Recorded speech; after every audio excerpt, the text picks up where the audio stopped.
Welcome back. Section 27 and Blind SA call on the government to ratify the Marrakesh Treaty to facilitate access to published works for persons who are blind, visually impaired or otherwise print disabled.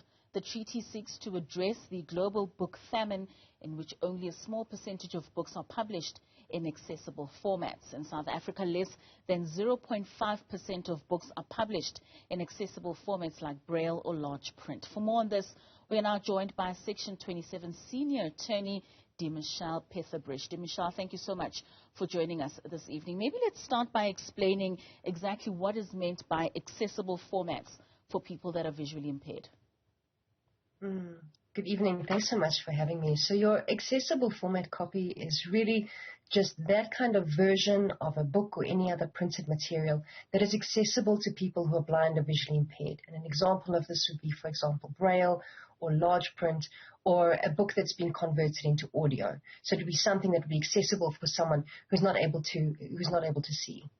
Right. So we know that the Court in September of last year gave a ruling that the Copyright Act of 1978 was unconstitutional with regards to the limiting of access for visually impaired individuals. Why is government taking so long in implementing this ruling? Yes, so government, I must say, is taking steps to do part of the ruling. As part of the Court judgment was that Parliament had 24 months to fix the defects inside the Copyright Act. And we can see that these processes have started at Parliament. They're not finished yet. There is still a chance that this will take some time. But steps have been taken to implement this part of the judgment. However, at the same time, the court also crafted a remedy that needed to be applied immediately. So while Parliament was taking 24 months, it said, look, we are going to read in an exception into copyright law, which will allow people who are blind or visually impaired to convert books into accessible formats without getting the permission of the copyright holder. And they can do that. They're going to read that new exception into the law immediately. And the moment the court did this, it transformed the law so that it aligned with the requirements of the Marrakesh Treaty. This means that there are no longer any legal obstacles to ratifying this treaty because our law is now in place to adhere to the requirements of the treaty. And it's not really clear why the government is taking so long. The court judgment came out in September last year. Our law has been ready, ripe for ratification, ripe for ratifying the Marrakesh Treaty. It may just have been a lack of political will. Sure. So if maybe you can unpack the spirit of the Marrakesh Treaty so that our viewers, in the interest of our viewers, we're able to contextualize this conversation. So the Marrakesh Treaty was adopted. It's an international treaty. It was adopted on the 27th of June 2013. So its 10-year anniversary was Tuesday, and that's exactly why we marched. We wanted to acknowledge and recognize that it's been 10 years already that this treaty has been around. And the whole purpose of the treaty was really to increase access globally to people who are blind and visually impaired, to increase access to materials that they could read. And it does this in two ways. It requires anyone who wants to become a party to the treaty to make sure that its domestic law doesn't prevent accessibility to this kind of material. And it requires them to transform their copyright laws and their domestic laws so that production and distribution of printed materials in these accessible formats is easier. The second thing it wants is that it allows for cross-border exchange and says that if a book has been converted into an accessible format in one member state, another member state is able to share that. And that has really huge implications because over 118 countries have already ratified the Marrakesh Treaty. So there's just an entire world that we can now share books with. And this has really big implications for South Africa if we ratify, because it means we don't have to spend money doing that here. If a book already exists in an accessible format in one of our member states, we can just share this. What's also really great is that the moment we ratify the Marrakesh Treaty, it gives us access to online libraries and book consortiums which have hundreds and thousands of titles in accessible formats for people who are blind and visually impaired. So the whole spirit of this treaty was really to just increase access. So it's really just a win-win situation the moment the government ratifies this.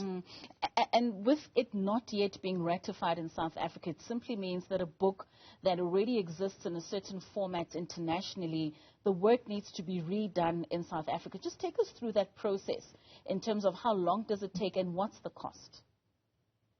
So it takes a very long time. A person who is blind and visually impaired, if they wish to convert a work that's been published, they need to have gotten the consent of the copyright holder, which was a really big problem because sometimes copyright holders just ignored requests or they simply said no. And what this would mean is if a person had to continue without that permission, they would actually be committing a crime.